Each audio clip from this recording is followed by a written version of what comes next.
somebody doesn't know biomechanics, right? You may think like, oh shoot, he got good footwork. Look how fast he got through that.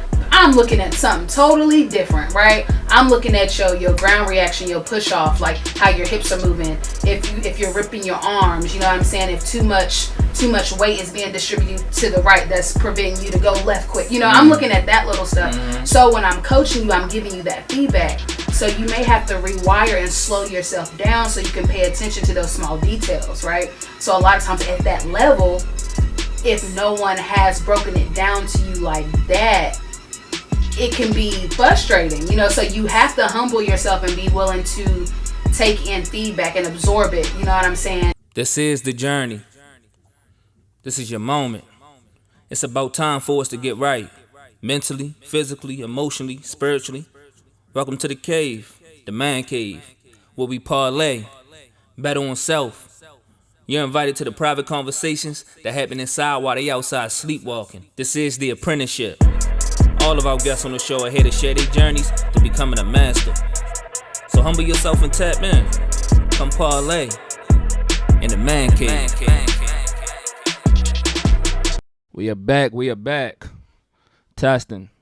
We are back. Welcome to another episode, Man Cave Parlays, a guide to mastery. I'm joined by my co-host, Shaad. Oh, it's good. Yeah. So, you already know how we start things off. You know what I'm saying? Welcome to Man Cave Parlays, a guide to mastery. A wise man knows that he knows nothing. The day that we feel like we can't learn anymore is the day that we officially sign our death date. And I plan on living a long time. Today, we're bringing another master in. You get what I'm saying? This girl has transformed herself into a great individual that I'm so proud of. We have another Marshall alumnus in here. You feel me? We invading the space again. Mancave Parlays.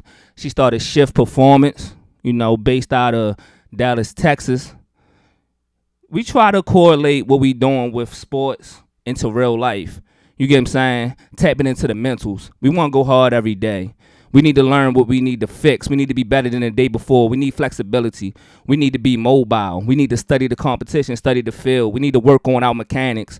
Even stuff that's outside of our norm. We just want to get better every day. So when you got that competitive edge, that competitive spirit, you can get a far ahead in life than these others out here. And we have someone in here that can just show us and teach us her formula for how she trained her athletes, men and women. Don't get it messed up. She ain't only doing like women out here. Men tap in with her too. You get what I'm saying? Youth.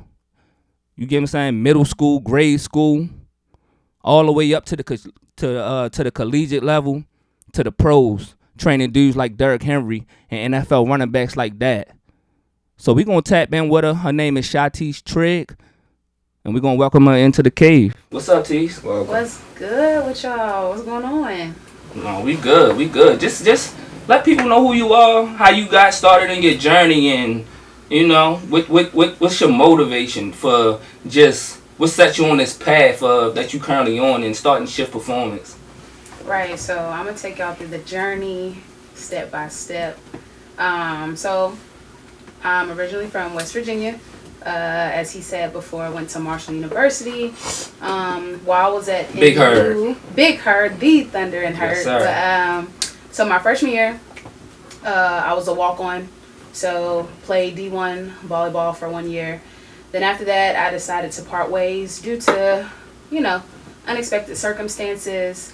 But good thing I had a, partial academic scholarship because you got to be intelligent. You got to have those brains. Can't rely on sports. But so after that journey, I was already obsessed with fitness. I loved working out. I mean, I played sports my whole entire life. So basically competitive team sports from the 3rd grade. I think that's the early age, at least where I'm from, where you can start playing sports all the way up into my freshman year. So again, after I finished playing sports, I was still obsessed with fitness. So I still worked out and things like that. And then I knew, I was like, you know what? I want to train athletes. So even, at Marshall, I had people working out with me, worked out some of the football players, my homies. Yeah. And had just like the other homies, working out. It was real cool. So after I graduated from Marshall, I knew I wanted to go get my master's, and I did not want to live in West Virginia anymore. It was time for me to step out. For me, I just feel like it's super important to get out your comfort zone. Yeah, it's super important to get out your comfort zone, and I always wanted to absorb more, experience more, go further than what I felt like West Virginia could offer me.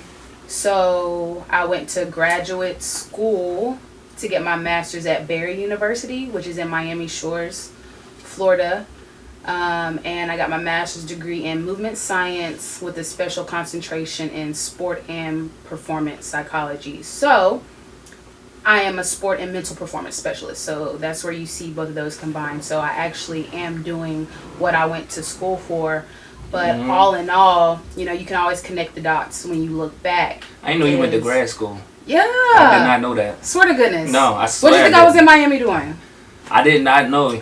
I might have forgot. It might have. Look, once we graduated, we just went about our lives and had to get on our paths and try and find our careers. You know what I'm saying? But no, that's what's up. No, keep going though. Yeah. So was in Miami for 2 years. That's how long my master's program was, and I've always been an ambitious, determined individual. Like, I know what I want to do and I'm going to go get it. Like, when I tell people I'm from West Virginia, just for me saying that alone, I really hope people know what that means, but a lot of people don't even know that West Virginia is its own state. So that tells you a lot right there. So, so many people was like, you going to school in Virginia? They think it's the west side of Virginia. Like, no, baby. That's crazy. We are one of the 50 states. And I look at them like they're a little slow because I know we all learned our 50 states and capitals. Like, whole time I was in school, they kept saying that. You're in Virginia. We just coming to the west side. No, That's I'm crazy. Like, no, I'm in West Virginia. They be like, oh, so you near. No. You're right. So like, nowhere near that. Come on, man. But, so yeah. So I was in Miami for 2 years. Right. Again, very ambitious. So I knew once I went to Miami, I was like, okay, my future is on the line. I need a network. I need to get these internships. And a lot of people were like, oh, you're going to be in Miami. You're going to be partying up. No, Miami's always going to be there.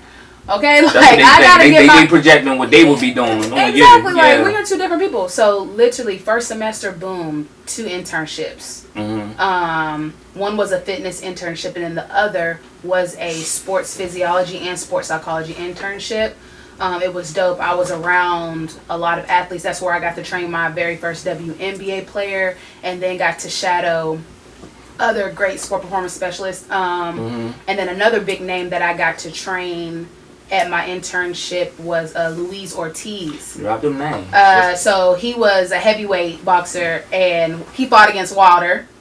Wilder did take him down, but it was crazy because I really did not know. The Cuban. The Cuban, yes. You trained him. Yes, King that's so Kong dope. boxing. That's my guy. He dope. He dope. Yeah. He just can't beat Wilder. Yeah. Yeah. Hey, yeah. So no, at that internship, it's like I didn't even know that he was him. You know, I'm just doing what I'm supposed to do, train them because it was like his whole boxing crew. But anyway, knocked those 2 internships down. And then, of course, my second year of grad school, that's when I had my clinical practicum. So we're working with teams on the mental performance sports psychology side of that. And then during my last semester, we're about to graduate, one of my colleagues, shout out to Natalie, and she in the DC. Well, I know we in Baltimore, my bad. But anyway, shout out to Natalie. She referred me to a lady that just opened up a gym in Dallas, Texas. Now, mind y'all, I did not want to live in Texas. Like, I do not like heat. I could not stand living in Miami. I'm a mountain girl. I love cold. I love the winter. So I was like, okay, I'll go check it out or whatever. So I hit her up and I was like, okay, well, I'm going to come down there on my spring break. Again, I'm very serious about my future. So instead of me going to party for a spring break, no, I'm going to go see who I can network with because I need a job once I leave. Like, there are a lot of people who graduate and they don't know what they're going to do or they don't have the opportunity. So went down on my spring break, wrapped it up with the lady, and she offered me right on the spot. So I went back to school knowing that I had somewhere to go before I graduated. So, and then boom, now I'm in Dallas. But again, through my journey in Miami, I was writing it down what I wanted to do. I always tell people, plan as if it happens tomorrow, because whenever the opportunity happens, like, you don't want to start from scratch. You know what I'm saying? At least you have some type of vision in mind. So while I was in grad school, literally in my little notebook, I was writing down the company I wanted to have, which was Shit Performance. I was writing down the colors of my logo, the colors of my website, like doing all of that. And so when I went to Dallas, and I told the lady, I was like, hey, you know, I have a degree in movement science and sports psychology, and I want to develop a business that tackles both aspects, sports and mental. I was like, because you can't have one without the other. And I was just straight up with her. So I knew that was a stepping stone for me at the end of the day. So I went ahead and she told me, she was like, well, get your DBA first, which is doing business as, before you get your LLC, because you don't want to go into like all those taxes and blah, blah, blah, blah. So I was like, okay. So then once I got to a certain level and I was making, you know, a certain amount, I was like, okay, now it's time to get my LLC. Again, though, like, I hopped on it as soon as I got down there. Like, I knew I was going to have my own business. So it's like, yeah, I'm working for you, but this is what I'm down here with a plan. Coming down here with a plan. Yeah. So, I mean, always plan as if it's going to happen tomorrow, because you never know. You may think that something will take 5 years or a year to do, and it may happen in six months to a year, or vice versa. You may think something may take 6 months, and it may happen in the next 10, the next 5. But it's like you always have to have a vision and have a plan so you can be prepared. So that is how I'm at where I'm at, and just growing, you know, from there. Okay. Go ahead, Shaad. I know you want to say who's the WNBA player? So Victoria McCauley, she no longer plays in the WNBA, but she does play for Nigeria. Oh, okay. That's what she's still tough. Yeah, she's so tough, and she deserved the opportunity. But you know, playing politics. Yeah, WNBA, it's a small league, so you know, a lot of people. Like a lot of the first round draft picks didn't even make it. Right. It's not enough room. It's not enough room. Which is why they're talking about expansion. I don't even, I'm about to say, because outside of Elite Boston, I don't really know anybody that like made an impact. Like the Warriors franchise about to get them a WNBA team in 2025. Yeah, I seen the expansion for that too. Yeah, that's dope. So they need expansion. that type of support. So just talk about how you managed to like land some of like your biggest clients and stuff like that. Okay, so I'll start off with Derrick. So when I started my full-time entrepreneurship, now this was after I parted ways with the lady that gave me the job opportunity in Dallas. So I was there, I worked with her for like 2 years, then boom, full-time entrepreneurship, and I became an independent contractor at this sport performance facility that was downtown. They're really known. A lot of athletes come in. Did you seek them out because you knew they was known? Yeah. Yeah? Okay. Yeah, for sure. Did you research? Oh yeah. Yeah. Got to. Come on now. Understand, you gotta do your research. You gotta do your research. You gotta do your research. So when I moved to Dallas, I was already looking up sport performance facilities, because again, I moved to Dallas with no family, no friends. I'm that type of person. Like, I don't care where I gotta go, I'm going. I don't mind leaving family behind. Like, that's just me. Like, I know I'm not going to fail. So I moved that way, you know. So came across this gym, and luckily, or blessingly, however you want to say it, someone had slid in my DM asking about working out. And I had asked them what gym they go to, and they were like, oh, we go to this gym. Yeah. And I was like, oh, it's crazy. I've been meaning to get down there. They was like, oh, I know the owner. I'll introduce you to him. Got the opportunity, went down there. Now, when I went down there, the owner, he was in a meeting, and his GM, I'll say his GM, had put me through a workout. My whole mentality was like, yeah, I'm going to go show out, because they need to know who I am. And I'm just talking about me working out myself. You know, I'm trying to make a staple. And then also, like, I wanted another gym to have, like, a home gym to work out at. So afterwards, because of my work ethic, and I guess they was just very appalled, you know, by how I was going through the workout. You know, they was like, oh, yeah, you can come back anytime. Yeah. I was not playing. I had no water break. He even said, he was like, you've been going nonstop without no water. No water. Because I'm trying to show you who you got in your gym. Yeah. Like, you know? You don't know. I'm ready for this moment. Right. So, boom, full-time entrepreneurship, I knew then that I was like, okay, I already have this relationship with this gym. I'm going to become an independent contractor and train the athletes that I have built up, you know, while I've been here. Right. So during that journey as an independent contractor at the gym downtown, again, exposure. I train nothing but athletes. So there's athletes walking in there all the time, even though they're training with other trainers, but still, like, you on the spotlight because they walk in there. And so one day I was training my homeboy because he was getting back into track. And Derrick came up to me. He was like, yo, I want to get some sand work in with you. And when you say Derrick, like let them know who you're talking about. Derrick Henry, the #1 running back. Bully boy. Bully boy, stiff arm, get out my way. You ain't. Yeah, we ain't He get no dragging games. you. Yeah, no games. I'll never forget Tennessee that Titans. But nah, he's super cool. Like, real respectful young gentleman. So he was like, I want to get some sand workout with you. So I do a lot of sand training. Like, if you train with me, it's mandatory that you do sand workouts. And so at that time, I was like, okay, cool. So we exchanged numbers and then we set it up. Unfortunately, we didn't even get to do a sand workout, which I really wish we would have, because I do not know Derrick for doing sand workouts. Like, I don't think he does that often. That footage ain't out there. Actually, a lot of athletes don't, though. Do sand workouts? Yeah, okay. So, but when he told me I want to do sand workout with you, I was just like, how he know? Because we don't follow each other on Instagram. So clearly somebody had to show him, like, but I thought that was cool because somebody basically showed saying you. I'm willing to come to your arena. Yeah, I want to work out in something that I'm uncomfortable with. Yep. That's how you know a character. Go so ahead. trained him by being in that facility. Also got the opportunity to train my boy, Ty.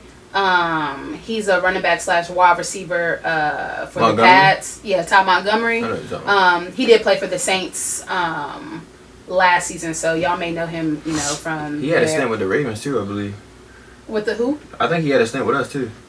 Oh. Yeah, he played for the Packers, the Ravens. Yeah, he played for the Packers. Yeah. Okay, I didn't even know about the Ravens. Yeah, he had a little stint with us. I think it was like 2 years ago. Oh, that's cool. But yeah, I got the opportunity with him, and that's just because I was in the gym, and the PT who liked me at the facility was like, hey, I need you to take Ty through some agility, movement off of balance type stuff, reaction drills. What's your specialty? Whatever you need me to do. Yeah. So I know.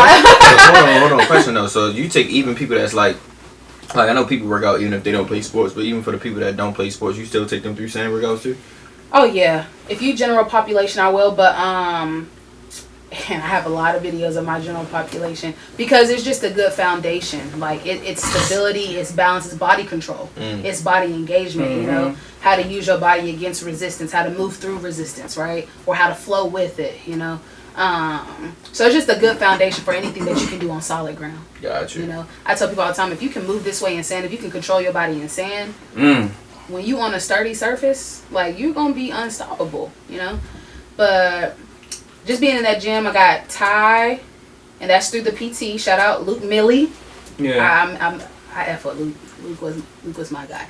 He was one of those who really valued my style and my craft, and he would hit me up, hey, you gonna be in today at 8 a.m.? I have a volleyball player for, even if they wasn't a pro, like, I got a volleyball player, I got a soccer player that I need you to, right. You know what I'm saying? Like, he knew that this is what I do, and I need you to come in and, assist. They want to be pros someday, come work out with you, right, exactly. And then Charles Amenahu, DN for the San Francisco 49ers. I got through him because actually he was cool with one of my former homegirls. Right. And that's how we got to work out. Let's see, this last off season, got to train Patrick Queen, PQ. Yeah. Linebacker. Real tough. Yeah. Oh, we know train him who before. he is. Yeah, y'all. That's y'all's Yeah, team. the season for the ages right now. He balling too. He balling too this year. But yeah, PQ got to train Travis Etienne, running back for the Jaguars. Yeah. Got one session in with him. Big Clemson. Yeah, and there's a few others too. It was a big group of them, but those are the ones that y'all would definitely. Okay. So do you notice a difference between working out with, like, training someone that's pro at the highest level versus like someone else like that didn't make it to, I guess, like the NFL and things of that sort? Like, is there any like type of pushback on some of the workouts you do where they feel like they big headed and stuff like that? Not at all. Okay. I don't see a difference. Like when I've trained any of the pros versus if I train a high school athlete or a collegiate athlete. Right. Athletes, you can, across the board, all athletes, most of the time, the mature ones. So we can just say from let's say high school up, because little kids, they be. But they have the same mentality. They're after something, So they're putting in the grind. I don't really have to be like, oh well. It's all subjective for one. Right. So I'm going to customize my workout to fit you and what you need, and depending on your deficiencies and what I need to correct, right? So there's some things I may not do with you that I do with someone else because either you don't, you know what I'm saying? You may need it or you don't need it. Right. And things like that. But as far as me just saying, oh, because you're in high school, you're in college, or you're a pro, I'm not going to do this, or I am going to do this. Like, no, everybody gets that work for what they need for their position, the demands of their sport, and things like that. Okay. No, that's real good. So you able to, like, you don't hold back at all with, like, nobody. Like, if, no matter who you are, you can be Derrick Henry and things of that sort. You just gonna point things out. I remember we was talking before the show about certain things that you saw in his mechanics that he needed to work on.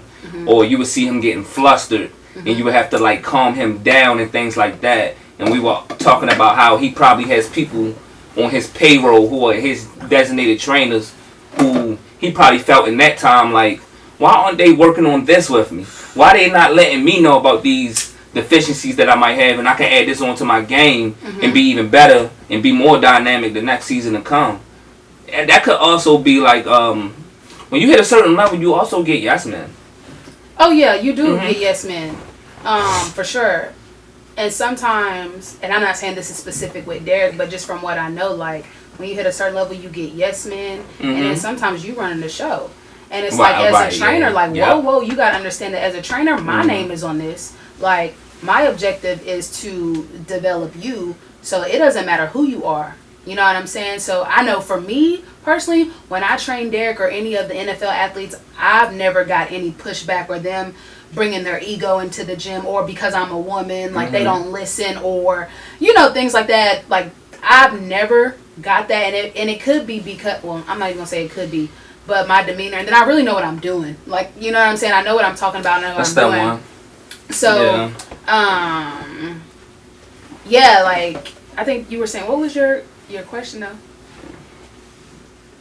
I think you probably answered it. Did I just answer it? I want to make sure. I think you answered it. I definitely think you answered it. Okay. Like, if you ever, like, just the differences in that.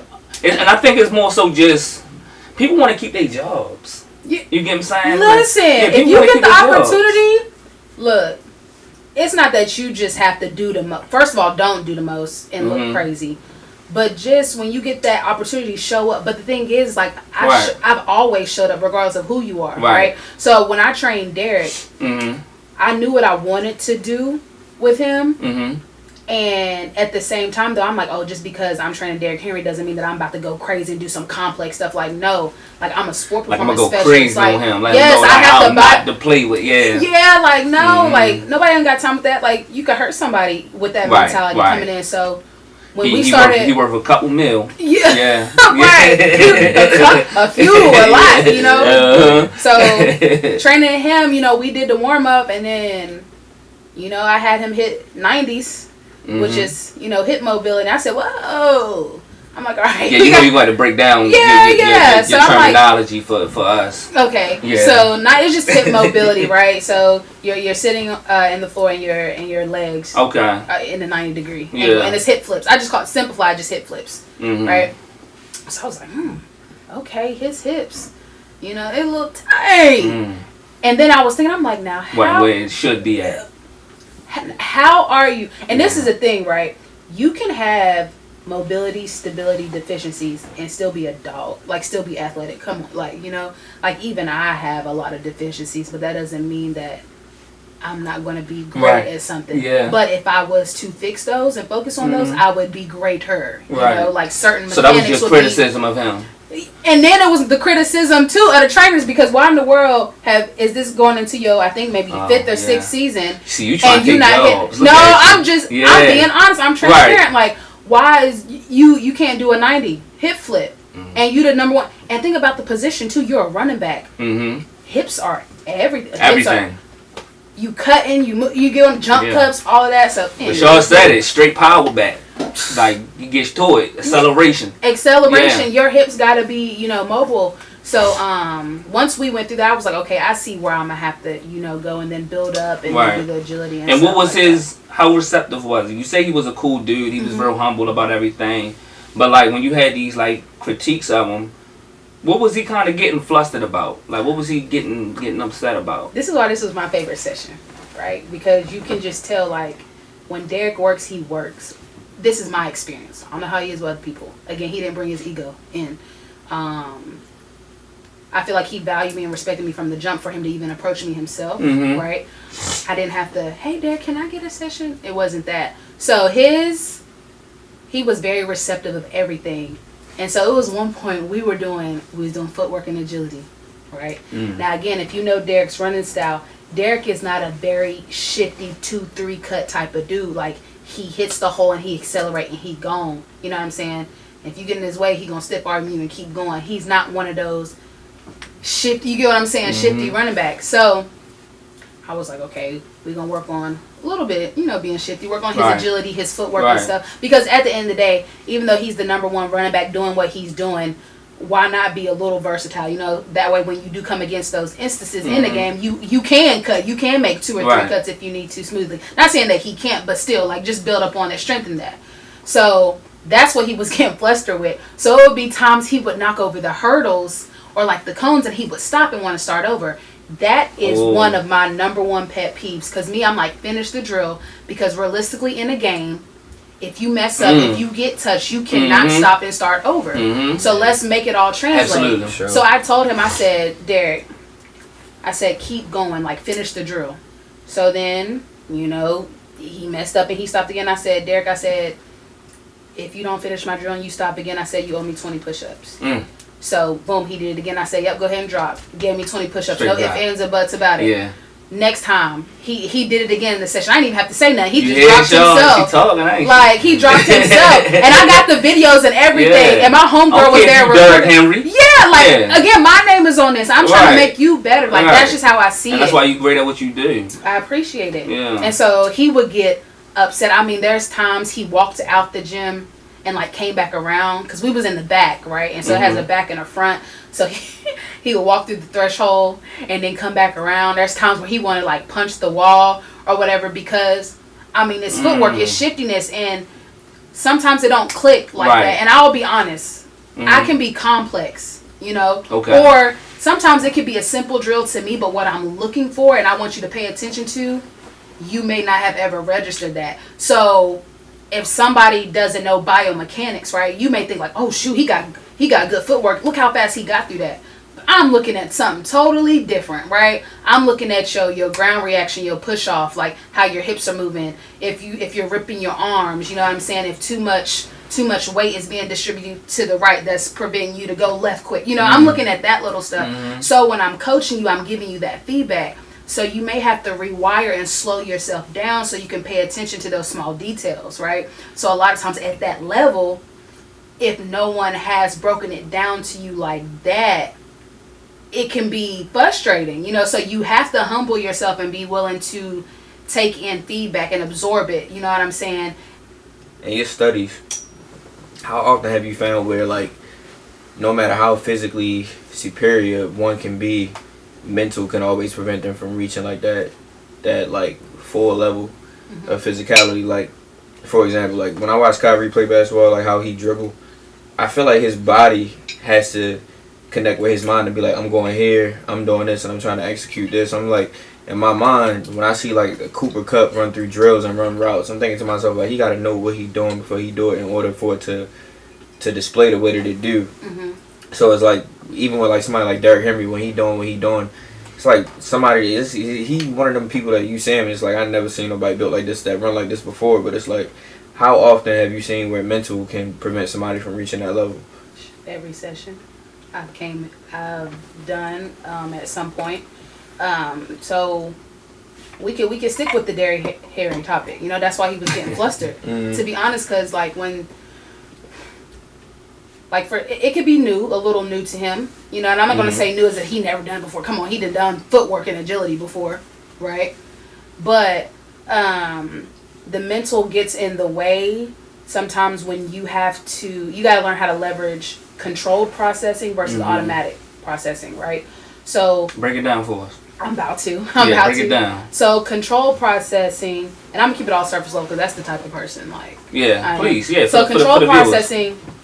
is, say if you learn a new skill, it's something new to you, right? It's fresh. You got to give yourself grace. So you look at your form, your technique, the specifics, the building blocks, right?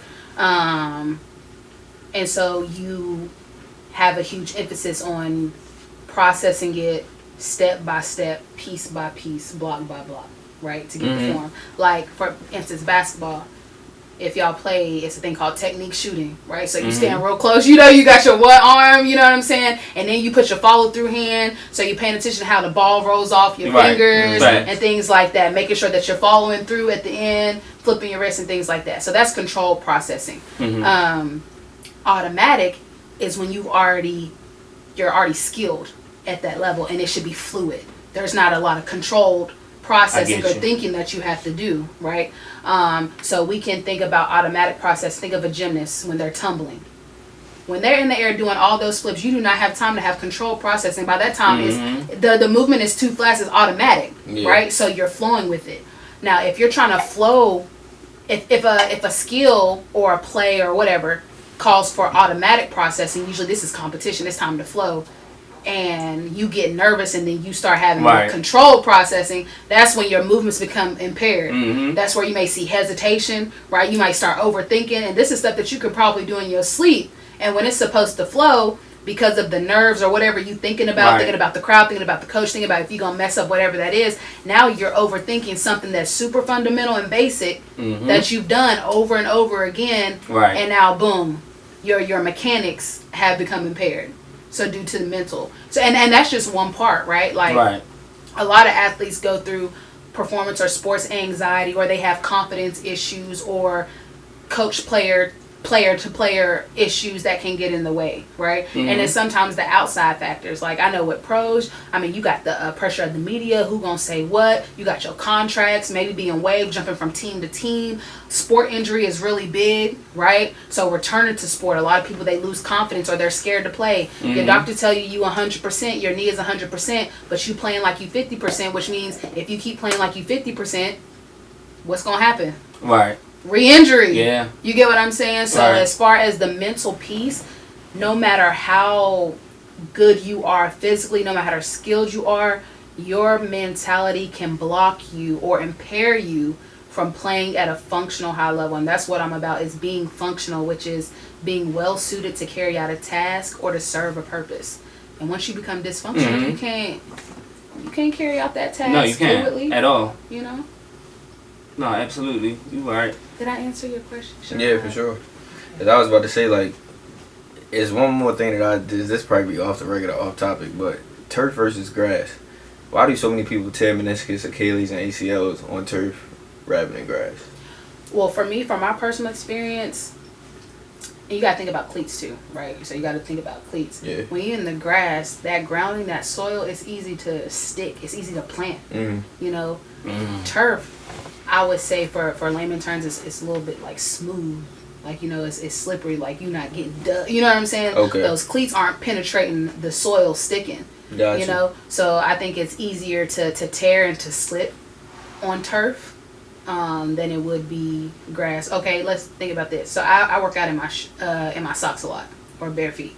So when I'm on the turf, depending on the type of turf, because turfs are different. There's different types of turf. If I work out in my socks on turf and I'm running fast, it's going to be hard for me to brake, right? Or to press the brake, because I may slip or slide a little bit when I'm on turf.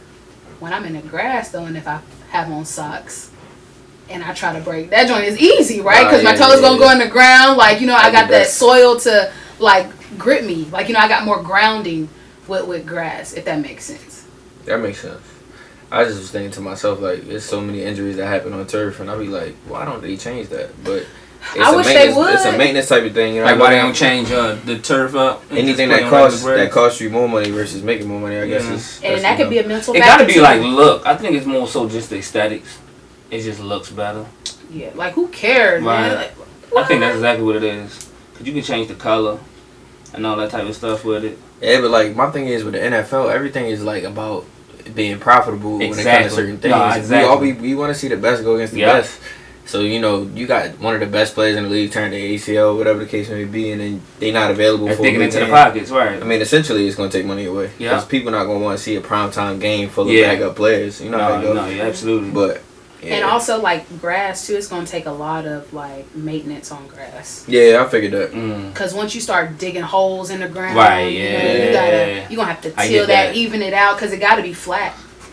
Okay, right, and it's easier to just keep up And, the maintenance. And those are some heavy boys digging into that ground. Yeah, right. You know? No, absolutely. They gonna reach the right. cement probably. Like, yeah. No, you right. So I see why turf it's Huge, more sustainable. Right. So I get you. Okay, so just to pivot a little bit. Pivot. Yeah. So, how important do you feel like it is for, you know, for parents to put their little girls into sports or some type of activity? And do you notice a difference between the ones who played sports growing up or did some type of like activity that was physical or anything like that versus the ones who never partake in any of that? So I think it's very important for girls to Don't laugh about it, stand on it. Don't laugh about it. Right, no, I think it's very important to put girls in sports. As far as seeing a difference in those who do not, what I can say, and this is because I want to sound biased, but because I played sports my whole life, and again, I'm always around females who have, played sports, and I've been around a couple females, who haven't. Okay. I would say playing sports, it definitely creates a certain discipline in female athletes. It teaches you how to be coachable, how to be receptive of information. It definitely teaches you, it helps your IQ, how to, especially when it comes to like reading defense or like having strategy, right? That's what I'm talking about. So basically your IQ as it pertains to having strategy, knowing what to implement, what not, what to accept, what to reject, how to create motion. And I mean also emotionally, it definitely does build, females. Like you can have a little bit more resistance. You'll learn how to manage your emotions, right? More because you're learning how to roll with resistance, right? Which is learning how to fight through the uncontrollables or how to work with the uncontrollables and also be able to control what you can control, right? In sports. It's also learning how to, master unpredictable situations because sports are unpredictable. You don't know what's going to happen from the stands to the court, right? So being mentally and emotionally equipped to endure that and to process that and to overcome things, it helps translate that, into life. So the way that you may perceive life as a little girl or as a young female, even teenage or even as an adult, a lot of things that we face in life is like, we done been through this in sports. It's just a different arena we in right now. Absolutely. Right? So it's like you can transfer those characteristics, those traits that you learned in sports and apply it to everyday life, even with relationship building. Right? Yeah. If you play team sports, even if you don't play a team sport, it's still that community and support system that you do have around you or your peers. So social skills, communication skills, which is lacking. Huge lack of social skills. Yeah. So, teamwork, all that. People don't know how to work with people. They much rather be individual. Yep. And that's just not life. That's just not life, though. Yeah. That's not life. As much as we want that, that's not life. Yeah. So I feel like that's an advantage that girls who do play sports have over those who do not. But I don't want to take away from the girls who don't play sports because they could be in a different dynamic or a different industry that still calls for the same thing. Again, it's just in a different arena. If you're a little girl and you decide that you want to be an artist and you want to paint, and things like that, like you're going to go to painting classes, right? You know what I'm saying? Right. Or if you want to sing, you're going to have a vocal coach. You're going to have to be in the limelight. You're going to have to be on stage singing. So I don't want to take away from the ones who don't play sports, but for me, being a female who plays sports, all of that. Do you feel like you are at a advantage than the ones who went without? Without sports? Yeah. Nah. Okay. I don't. I do not. So mentally, she probably is though, because I'm gonna tell you this: Uh-huh. if you think about how many women are like what they call it and what I've heard them say is like girls. Most of them have had some kind of unity with women in sports. Right. When you notice like the ones that's drama filled and the ones that's always in some shit, they haven't really been a part of a team or haven't really been in an atmosphere where they had to, be there for other women in low points and stuff like that. Mm-hmm. So it's just like, if you really pay attention to the women that's always in shit, whether it's social media or whether it's like just somebody that you just personally know, they really just haven't had exposure to that kind of environment. And that's probably, I think that's why sports for women play a big part in, like, even if you don't go pro or if you don't do it on a regular basis, and I'm not speaking for, women or whatever the case may be, I'm just saying from what I've noticed, women that typically are rooting for women to do well or don't really have like that hating type of thing with them, they usually have been a part of a team or have played sports to understand, like, even if we are not on the same team for a long period of time, or even if we like are just not friends, I can still root for you, or I can still be in that type of position. So I feel like it is a mental advantage, kind of. I definitely think it's an advantage. And I get what you're saying, but I always have rebuttals because playing on team sports, the drama that is within that, that don't need to be in sports, is crazy. So I would say, because this is the thing, I have, in my adult years, right, I have came across certain women who have played sports, and now we're grown, right? Mm-hmm. So ain't nobody active no more. Right. And still drama filled. Still may not root for the next one or feel threatened, by someone. So that's why I say I don't feel like I have an advantage, because a lot of times, like those characteristics or traits, being drama filled or not rooting for the next person, sometimes that go back to what you see at home. Like, it may not even have anything to, do with sports. It's just the person. It's just the person and their environments also that's outside of sports. But like I said, I definitely do get what you're saying. That's actually a good connection to make. But I'm just saying, like, it don't stand strong for a fact because of how much drama that has went on in team sports. And then it's saying, like, I'm still going to root with you even though I may not like you. That's because I have to. Because I'm in an environment where I have to, or I'm not going to play, or I'm going to get kicked off. So then when we all grown and nobody's active no more, we're not on a team sport. Now you don't have to do shit. You don't have to support me. You don't have to root for me because now I'm not your teammate. So now let's see how you act now that you're no longer an athlete. You get what I'm saying? So it's just like, boom, here you are 30, 40, 50 years old and you still hating. Or you can't root for the next one. That's just they spirit. Yeah. But they know better, though.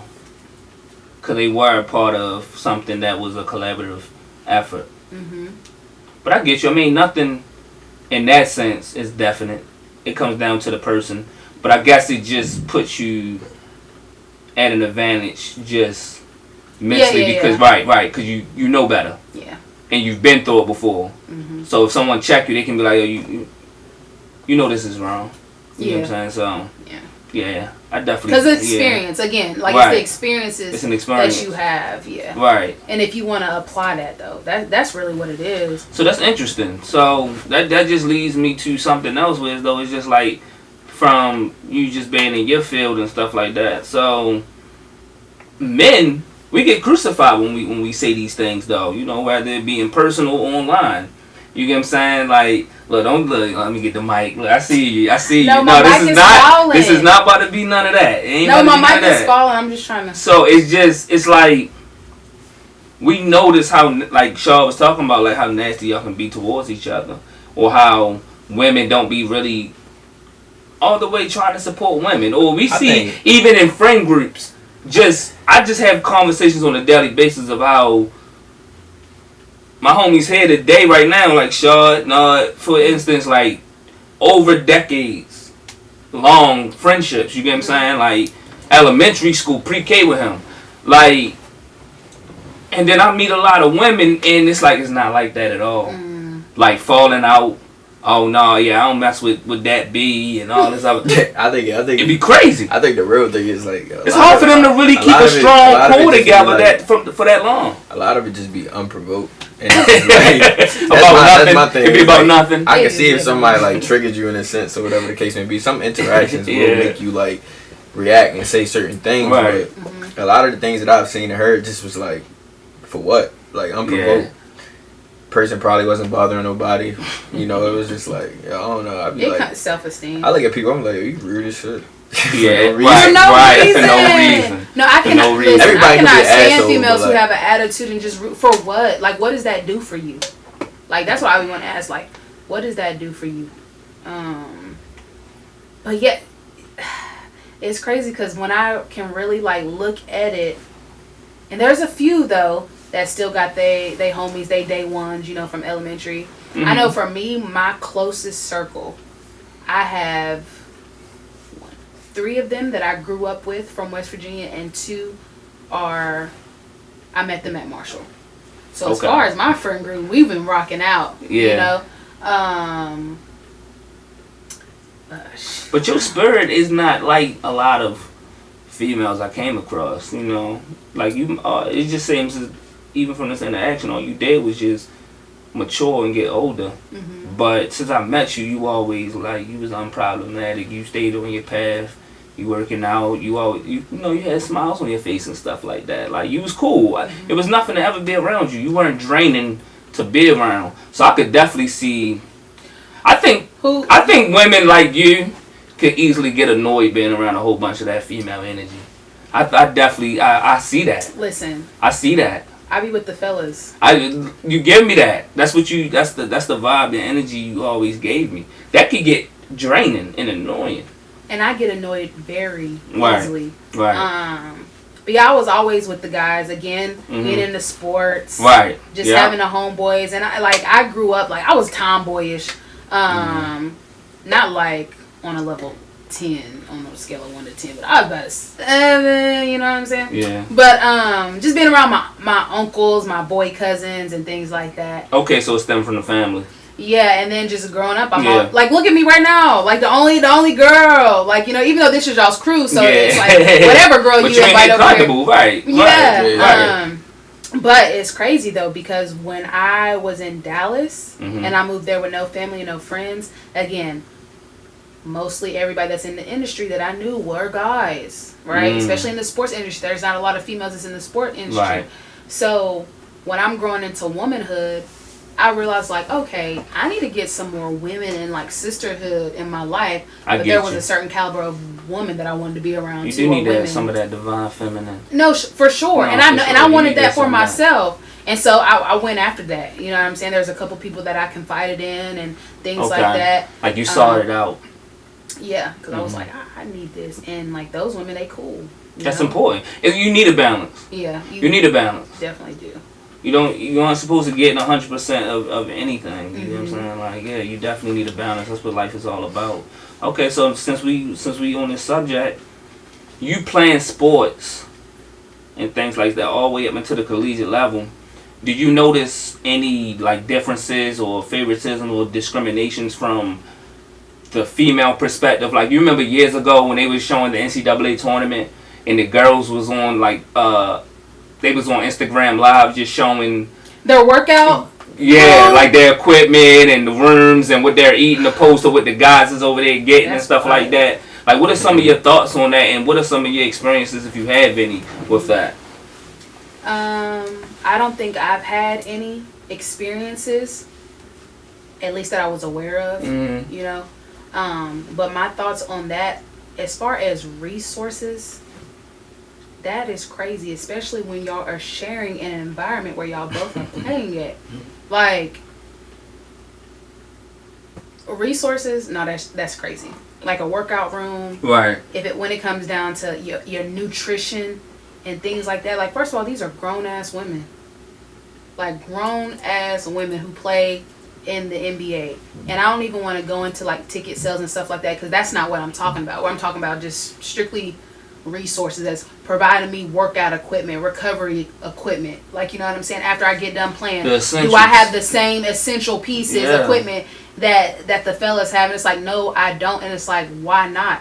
Because, and you know what's so crazy is because, especially with me being in Texas, like there are high schools who provided more efficient equipment, workout equipment, recovery equipment, nutrition to their players than what the ladies got on a collegiate level. Right. You know, so it's like, that's crazy. Like, how you only get like one thing of dumbbells, and a couple yoga mats. Even with the Aces, before they won their first championship, their facility was crazy. And then they had I think after, I don't know if it was prior to the first championship, but I know that they had like relocated and they had got like a whole new gym and like a whole new setup. Yeah, you know, no, it's crazy. Yeah, I love that. I was so happy for them. Because I'm like, okay, regardless of what level we're on or how much money we're making, when it comes to equipment that benefits our bodies, workout equipment, recovery equipment, food, like, come on. Like, that stuff is like... Yeah, they're going to always say it's about the money, though. Like how Shaad just said, it was after they won a championship. You kind of had to like bring something in before they gave you bare minimum stuff. Yeah. But that's basically what it's about. Like even with the which is part of the reason Deion Sanders left from the Jackson State. Like HBCUs not receiving the same amount of funding as, you know, PWIs. Like the facilities just was bad for the. He promised his players, I'm going to get you to the NFL. Yeah. But not with this equipment. So I got to go and take them to a PWI college just to give them a shot at just, you know. But it all boils down to the money. That's why they basically doing that to the women. They ain't just going to give you the top-notch facilities, like, unless you 5-star and bringing this amount of ticket sales in and all this. But and I get, like, facilities, a whole entire facility, I get that. Right. But, you know, just talking about... Like you said, it was shared space. Right. Yeah, even your shared specific space, example, right? I'm like... Now wait a minute. No, I probably got more equipment in my trunk for real than what those girls got during that time. No, I don't agree with them. I don't think it should be, but that's what they basically say. Like if they make it about the money, like, for the, you know, why they're not treating women with the same type and giving them the same type of treatment as the guys. Yeah. But if you look at them ratings for women NCAA last year, it was higher than the men's NCAA tournament. Yeah, Angel Reese and Caitlin Clark. Yeah, right. They gonna put. So the dynamic is changing. It is changing. It's changing. I'm telling you, when they get to the WNBA and if Shorty on LSU, respectfully, I don't know what her name is, but the one that rap, that played with they make it to the league. Yeah, they gonna turn. It's gonna be a whole different vibe. I feel like a lot of people look at women's sports as like could they marketable? It's no narrative. Like it's I think they look at it like market is. You know, with every football game, it's a narrative. Like, oh, he playing his old team. It's going to be this. It's going to be that. Next time Caitlin Clark and Angel Reese play, it's going to be she did this. And it's going, the nation going to tune in. It's going to be live. Did y'all ever look at the comments on Instagram when the Aces just won? Did you see the report about the guy that was saying that healthy, like one of the top high school men's teams can beat the Aces, basically the best WNBA team? And I was like, bro, it was just, like I said before, it was just unprovoked. Nigga was just saying it for no reason. I was like... What was the comment? Aja Wilson is a different breed. I mean, they literally won, and then it's a whole bunch of men, too. Lames, corny people. It's like, who cares? Nobody cares. You guys should be watching the NBA preseason. Oh, a whole bunch of get in the kitchen niggas. I mean, just trashing. And I'm like, bro, regardless if you care or not, somebody just won. It could easily be congratulations. Or honestly, just don't say nothing. Right. But like, you gotta be on this page. So many men, like, for me, and I was reading the comments. It was just so many men just thrashing like. Who cares? Nobody cares. And what she said was lame and corny. Is that your best comeback? Or just all types of stuff. A lot of discourse with men and hating WNBA is, I'm not really sure what the percentage is, but a lot of women in the WNBA is gay, and men don't like the fact that women is gay, whatever the case may be. So even like it's on the Connecticut Sun, you got DeWanna Bonner and Alyssa Thomas, and they like when they on the same team, they like two best players on the team. They actually together got engaged. So a lot of people on Connecticut Sun, Alyssa Thomas and DeWanna Bonner. And a lot of people just don't like the fact that like they can watch women play And like Alyssa Thomas and Bonner together? Yeah. That is news to me. Bro, they got chemistry on the court, and it's like, I'm not gonna say you can see why, but it's like I did not know that. That's breaking news to me. The Sun was like one of my dark horse favorites to knock the Aces off if they got to that point. But Bonner nice. Yeah, I think that's what it is, bro. I think it's so a lot the of two best players is shacking up. Yeah. I just think that a lot of people feel away about that, which is like, you know, it is what it is. But like, right, it is what it is. You know, most men, they see a baddie playing basketball, they get attracted to the idea of it. Right. But when they know that they don't like men, it's like the discourse start to change. I guess. So it's like that could be, you know, a factor too. I've seen some awful WNBA games, but I've seen better than some great games more than I've seen awful. I've seen awful basketball games. And then they was even making fun of players. Like they took, it was a picture that, like a team picture that they took, and a comment was like, "Is that a man? Is number something like I forgot the number." Like a man. What I'm trying to tell you. But the thing is, like, man, just all these insecurities that y'all showing behind the screen. You know what I'm saying? Like the fact that a team, a woman win an MVP crazy. Or a championship. Maybe I was just paying attention to all the positivity because I was happy for them. I was happy. I was very happy for them. So maybe I just tuned they dumb ass out. That's what I be doing on social media anyway, tuning that negative shit out. You know what I was thinking about when that game ended? I wasn't even thinking about nothing about that. I was thinking about, damn, Sabrina Stewie and Joan Cole Jones teamed up, and they had a team that lost two of their most key players, and they couldn't take that shit to Game 5. Nope. I was thinking about some shit from a competitive standpoint. Right. Like, it wasn't like when it comes to WNBA, that shit carried me through the summer. It came down to the wire too, but October, so I'm like, that shit carried me through the summer. It came down to the wire, but still they should. As an Stewie's supposed to get that done.